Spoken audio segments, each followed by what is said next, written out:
안녕하십니까. 부동산 실무 중개 강의를 하게 될 법대 출신 공인중개사 김권태입니다. 인터넷상으로는요, 오미야콘 712로 활동하고 있고요. 그리고 부동산 중개 실무 경력으로는 한 15년 정도 되었습니다. 이런 부동산 중개 실무 종사하기 전에는 대학교하고 고시학원, 여러분이 시험 공부했던 학원들 있지 않습니까? 그런 고시학원에서 강의를 했었고요.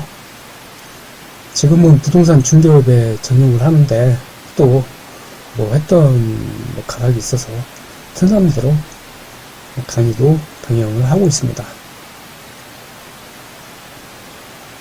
미리 단정 지어서 말씀드리자면 부동산 중개를 먼저 시작한 경력자로서 저의 실무 경력과 법대 출신의 법적 마인드가 실무를 처음 접하시는 여러분에게 도움이 되실 거라 확신합니다. 내세울 만한 실력은 아니지만 최선을 다해보겠습니다. 그리고 제가 이렇게 매물을 공개하는 이유가 있는데요. 우선 대면이 안 된다는 거. 그래서 제가 입모양도 못 보여드리고, 그리고 또 따로 필기하기도 적당하지 않아서 나름 답답하니까 외국 영화에서도 보면 영화 대신에 자막으로 한글이 나오지 않습니까? 그래서 저도 제가 하는 말을 글로 표현했습니다. 그리고 또 칠판 대신이기도 하고요. 아마 강의하면서 얼굴 띄우는 것 대신에 이런 내용을 모니터에 넓게 써야 돼서 아마 저희 모습은 거의 못 보실 거예요. 아쉽지만 그래도 언젠가는 뵙게 될 겁니다. 그때 가서 한번 뵐 때 도움 많이 보셔가지고 기쁜 마음으로 뵙도록 하죠. 그리고 제가 또 중요하게 생각하는 이 중개사의 역할이 있습니다. 또 한편으로 말하면 건전한 중개 풍토를 만들고 싶다는 저의 바람이 있기도 하는데요. 우선 중개사의 역할에 있어서 한번 보죠. 부동산 중개를 하는 것이 물론 돈을 벌기 위한 것이지만 모든 직업에도 있듯이 저희 부동산 중개업에도 사회적 책임과 의무가 있습니다. 이것은 부동산 중개업에 종사하는 데 있어서 나름 보람을 갖게 하는 의무가 될 수도 있습니다. 그 중에 하나가요. 일반 사람들이 이 부동산이 어떻게 얽히고 설키는 이런 법률관계라든가 이런 부분들을 잘 모르잖아요. 그러다가 부동산 사고 나는 거고, 자기가 평생 모아오는 전세금 다 날리는 거고, 또 기업부동산한테 걸려서 엉뚱한 땅을 싸가지고 집안 말아먹는 거고, 이런 것들을 부동산에 대한 전문가인 저희들이 막는 거예요. 그런 일이 일어나지 않도록, 그런 사기꾼들이 내 주변에 있을 때 나한테 왔을 때 그거를 커트해내고 막아내는 그런 역할이 어떻게 보면 그로 인해서 피해를 입게 되는 사람들을 예방하는 거예요. 그래서 부동산 사기를 예방하는 보안관으로서의 역할을, 말을 제가 멋있게 이렇게 만들었지만 사실은 이렇지 않습니까? 나를 위해서 하는 것이지만 반대로 생각하면 내가 잘못함으로 인해서 많은 사람들의 선의의 피해자가 나올 수가 있고요. 제가 잘하면 저도 돈을 벌고, 그리고 선의의 피해자도 발생하지 않고, 그래서 이 부동산 사기꾼들을 걸러내는 건강한 중개 시장을 만드는 것도 중요한 역할 중에 하나입니다. 부동산에 관해서 전문가인 저희들이 중개 현장에 바로 뛰고 있는 저희들이 이런 역할을 해야 된다는 얘기죠. 그 단적인 예로요. 얼마나 그게 사회적으로 영향을 미치는지 한번 보겠습니다. 저희들이 강의하는 이런 교재에 있는 내용이기도 하고요. 미리 좀 보겠습니다. 중개 사기가 많이 발생하는데요. 중개 사기의 대부분인 90% 이상은 깡통 건물에 관한 문제입니다. 즉, 어떤 건물에 있어서 대출 받을 거 최대한 다 받고, 그리고 전세냐 월세냐 있을 때 최대한 전세를 많이 빼가지고 그 건물에서 마련할 수 있는 목돈을, 최대한의 목돈을 만들어 놓고 그 건물은 깡통 건물을 만들어버리는 거예요. 나몰라라 하는 거예요. 뭐 경매 들어가면 경매 들어가서 알아서 찾아갈 사람 찾아가. 이렇게 깡통 물건이 될 거라는 생각을 하고 그런 행동을 했다면 이런 사람들이 사기꾼이죠. 그런데 그런 사기 행위에 대해서 이런 사기꾼들의 사기 행위를 일선에서 뛰고 있는 중개업자가 예방할 수가 있어요. 우선 첫 번째 나온 사례를 한번 볼게요. 저희들 교재 7편 부동산 중개 사고 중에서 신탁 등기에 관한 내용입니다. 어차피 학습을 해야 되는 부분인데요. 미리 본다고 생각하시고 한번 보겠습니다. 이 사건은 중앙대학교 앞에 있는 원룸 건물에서 일어난 사건이거든요. 그 건물이 좀 커요. 평이 100평이 넘어서. 원룸은 총 67가구가 있습니다. 그 중에 그 건물주가 담보신탁으로 대출을 받았어요. 그리고 그 이후에 37가구가 들어온 가구가 있어요. 그리고 이 앞에 담보신탁으로 대출을 받기 전에 이미 선순위 들어온 세입자들 67에서 37이면 30가구가 있네요. 30가구의 선순위 보증금하고 이 대출받은 금액하고 이 사람이 담보신탁을 이렇게 받을 정도면 담보신탁으로 몰래 받을 정도면 최대한 받았을 거예요. 이런 담보신탁을 하는 이유는 최대한 대출을 많이 받기 위해서 하는 거예요. 뭐 개념상으로는 멋지게 서술해 놨지만 그거 다 거짓말이고 대출을 최대한 받으려고 하는 거예요. 그래서 이 보증금하고 최대한 대출받은 이유가 합치면 이 37가구의 보증금을 못 받는 거예요. 이 건물이 경매에 들어가서 경매가 낙찰 받은 금액에서 이 사람들은 못 받는 거예요. 여기서 우선 가지고 이 압수에서 우선 가지고 가면 이 기사 내용입니다.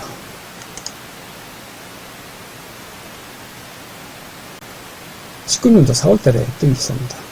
상도동의 원룸 공매 일기 부모님 퇴직금인데 전세금 떼일판 해서 중앙대학교 앞에 있는 건물이에요. 대부분 여기 세입자들이 중앙대학교 학생들이겠죠. 원룸 전세 보증금을 받아야 신혼집 구하는데 받을 수 있을 텐데 돌려받을 길이 안 보여 결혼까지 연기했습니다. 빌딩이 공매될 상황에 놓였는데 채권자 중 이 씨는 후순위 수익자를 밀려났습니다. 신혼집 마련할 때 보태려던 전세보증금 6,500만을 난리판입니다. 피해자는 20만이 아닙니다. 대부분 대학생, 취업준비생, 사회초년생 같은 젊은이들다. 이들이 위기에 몰린 것은 지난 2016년 벌어진 일 때문이다. 그해 5월 집주인 오모 씨는 타바트 빌딩을 한 신탁회사에 담보로 맡기며 새마을 금고로부터 25억 원이 가까운 대출을 받았다. 채권 최고액은 33억 8천만 원이고 67가구 중 37가구의 세입자들은 담보신탁 대출 이후에 들어온 후순위 수익자들이다. 이 씨는 12년도 2월 첫 전세계약을 맺었지만 담보신탁 대출 이후 방을 옮기면서 새로운 계약으로 대체하는 바람에 후순위를 밀렸다. 이 부분도 논점 중 하나입니다. 좀 이따 논점대로 한번 볼 거예요.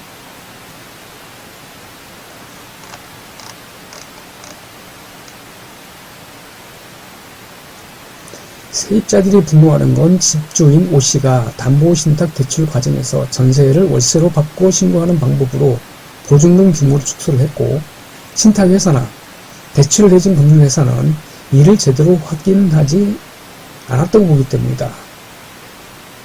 보증금을 줄여야 빚이 줄어서 대출을 더 많이 받을 수 있다는 점을 이용했다는 것이다. 이것도 집주인이 사기친 거네요. 대출 많이 받으려고. 세입자들은 2016년 당시 실제 임대보증금이 이미 30억 원을 초과한 것으로 보고 있다. 그런데 부동산 담보신탁 계약서에 적힌 임대보증금 총액은 17억 1,500만 원에 불과했다. 13억 원을 줄였네요. 대출 뻥튀기 가능성을 보여주는 대목이다. 세입자들은 전세 보증금을 우선 면제토록 하는 주택임대차 보호법의 확정일자를 받았어도 소용이 없다고 한다. 신탁계약 특성상 신탁에서 동의를 안 받은 임대차 계약은 무효가 될 수 있기 때문이다. 법적으로 주인이 아닌 오씨. 이 사람이 실질적으로 집주인이지만 이제 위탁을 시킨 거죠. 신탁회사에. 그럼 이제 신탁회사가 법적으로 주인이에요. 그래서 법적인 주인인 신탁회사하고 계약을 했어야 된다는 얘기죠. 전세 계약에 경험이 없는 이들이다 보니 별 문제 없다는 말을 믿고 계약서에 사인했다. 이런 것들이 경험이 없는 일반인들이라는 거죠. 게다가 또 사회 경험이 없는 젊은이들. 2017년 타바트 빌딩에 입주한 중앙대 3학년 정모 씨는 부동산 앱으로 집을 찾았는데 중개업자는 집주인이 사업을 크게 하는 사람이라 어디에 맡겼을 뿐이고 아무것도 아니다라고 별일 아니듯 설명했다고 말했다. 이게 중개업자가 문제예요. 이런 중개를 하시면 오히려 이 부동산 사기를 하려는 사람을 도와주는 역할을 하는 거예요. 알고 있으면 같은 사기꾼이고 모르고 있으면 이게 큰일 난 사람이죠. 중개하시면 안 돼요. 이런 분들. 집주인 오씨가 지난 1월 수원지법에 회생 계획안을 제출했지만 신탁에서는 언제든 건물을 구매할 수 있다는 입장이라 세입자들은 냉랭한숨만 하고 있다. 이거 다 지만 살고자 하는 거지 않습니까? 그리고 다 사기예요. 사기. 나는 이렇게 뭐 경매까지 될 줄 몰랐다. 처음부터 계획한 게 아니다. 그럼 사기가 안 되지 않습니까? 처음부터 알고 해야지 사기가 되는 거지. 숭실대 졸업 후 3년째 타바트 빌딩에 거주하며 취업을 준비하는 이모 씨는 이 건물이 숭실대하고 중앙대하고 한 중간쯤에서 중앙대 조금 더 가까운 중간쯤에 있어요. 그래서 숭실대 학생도 충분히 이 건물에 살 수는 있겠죠.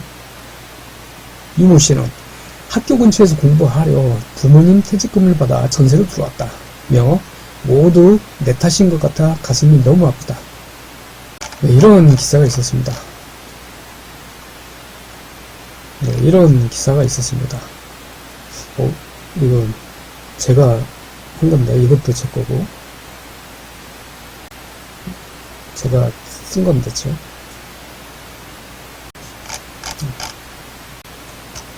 지금 읽었던 기사 내용이요, 제2장 신탁 등기에 나와 있는 저희들 교재 148페이지에 신탁 등기의 예시로 들은 내용입니다.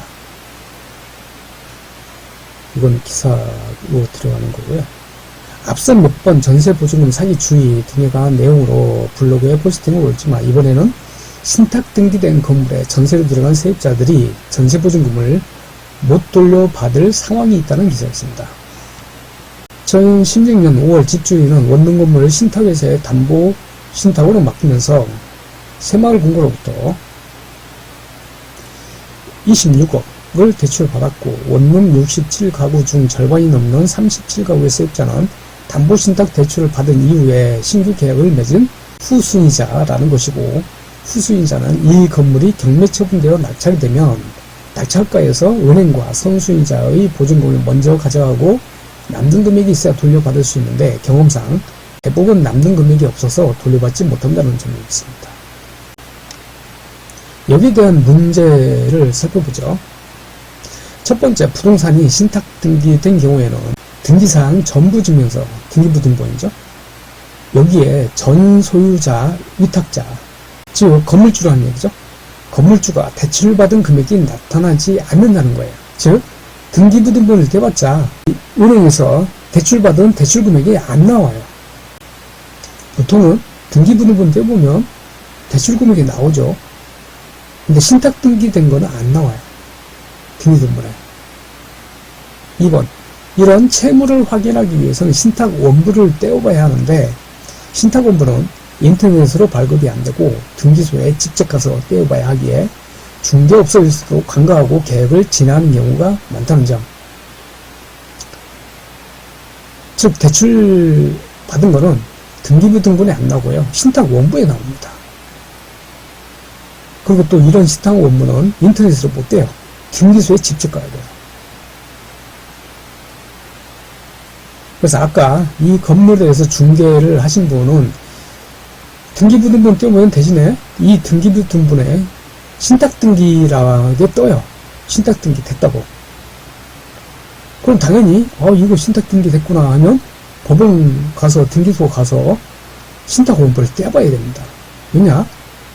대출이라든가 여러가지 내부적인 어떤 계약 조건들이 다 신탁원부에 있어요. 그래서 신탁원부를 봐야지 이 건물의 속성을 알 수가 있어요.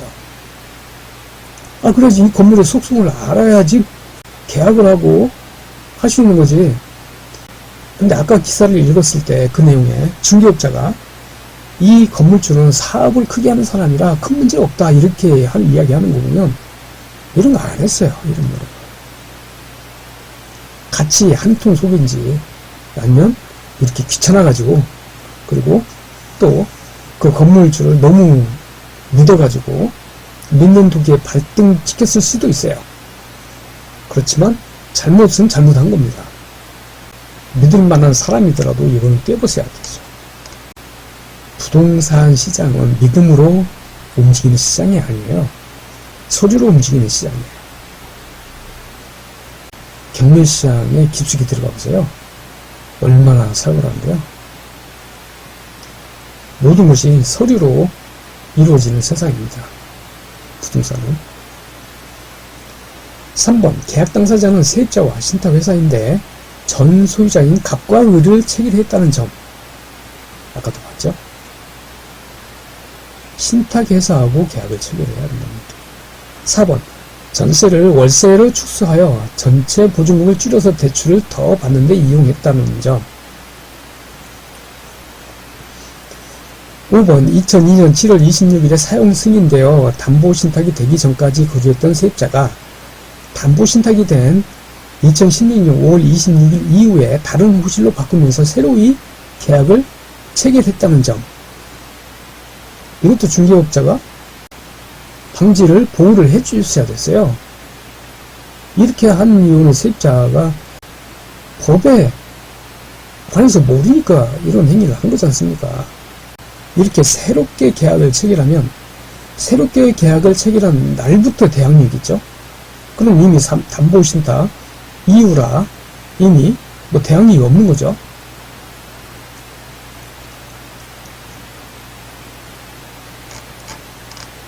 사안의 해설을 보겠습니다. 신탁등기는 등기부상으로 채무를 확인할 수 없습니다. 등기부상 일구가 깨끗하더라도 반드시 신탁 원부를 확인하셔야 합니다. 또한 신탁 원부는 인터넷으로 발급이 안 되고 등기소에 방문하여 발급해야 합니다. 2번 신탁 원부를 보면 대부분 위탁자, 즉 전소유자, 건물주라는 얘기죠. 위탁자가 임대차 계약을 하고자 할 때도 수탁자, 신탁회사의 사전 동의를 받아야 하고 임대차 보증금, 전세금도 수탁자인 신탁회사로 지급해야 한다는 취지의 내용을 담은 조항이 있습니다. 그럼 이렇게 해야 돼요. 그러니까 대부분 이렇게 조항이 되어 있어요. 따라서 위탁자와 즉 건물주와 신탁 재산에 관한 임대차 계약을 할 때는 반드시 수탁자의 사전 동의를 조건으로 하고 임대차 보증금은 수탁자에게 지급을 해야 됩니다. 따라서 수탁자 즉 신탁회사의 임대차의 효력을 주장할 수 있습니다. 그래야만이. 3번 소유자가 더 많은 대출을 받기 위해 총보증금을 축소했다면 사기죄에 해당할 수 있습니다. 4번 계약서는 다시 쓰는 것이 아닙니다. 순위에 변동이 생기니까요. 이런 내용들은 저희들은 알지 않습니까? 근데 젊은이들은 모르잖아요. 우리가 해야죠. 이런 방어들을. 이런 일이 안 일어나게끔 우리가 일선에서 뛰는 전문가인 우리가 해야 됩니다.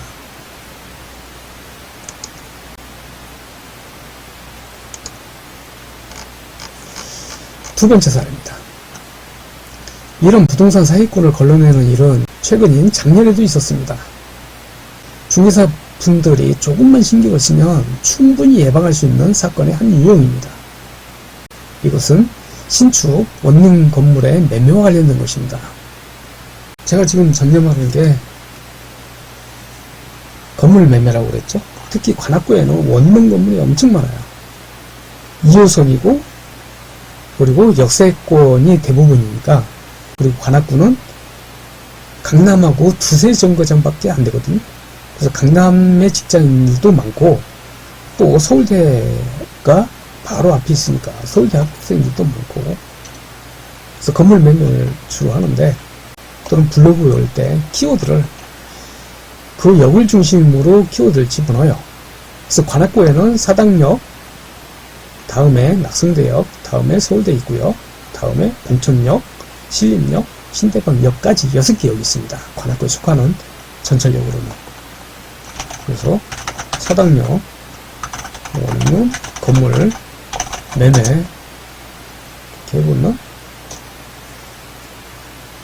이 블로그의 첫 번째, 두 번째 뜨는 게 접니다. 오미야콘으로 지금 제가 활동하고 있고요. 두 번째 때. 그리고 사당역, 그 다음 역이죠. 낙선대역. 낙선대역 원룸 건물매매. 뷰에 보면은 하나, 둘, 셋, 넷, 세 번째 뜨네요. 세 번째. 그 다음에 서울대 입구역이죠.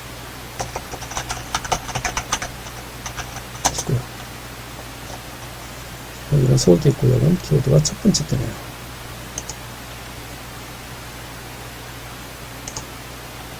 공청역까지만 볼게요.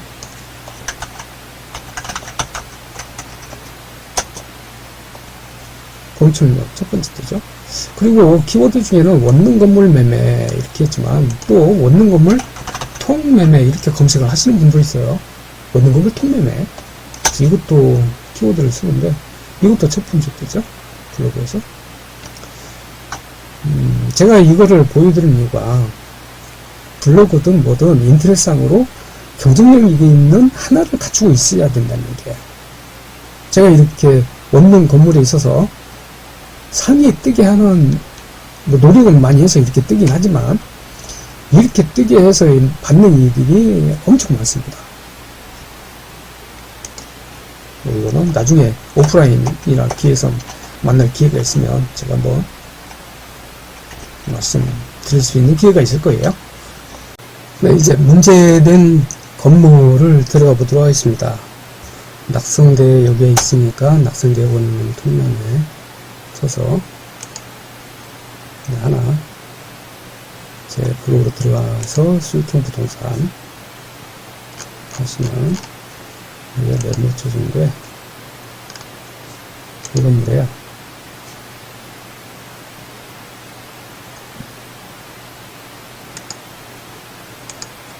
네, 이 건물은 외관은 이렇게 생겼어요. 그리고 여기는 주인 세대를 제가 해놓은 거고요. 이 주인 세대가 한 층 전체를 사용하는 거라 거실도 넓고 한 30평, 40평대 아파트의 넓이를 가지고 있어요. 그래서 이 건물 자체가 경쟁력 있는 건물이긴 해요. 대부분 원룸 건물은 주인 세대가 이렇게 넓게 안 나오거든요. 이 건물에 대해서 보죠.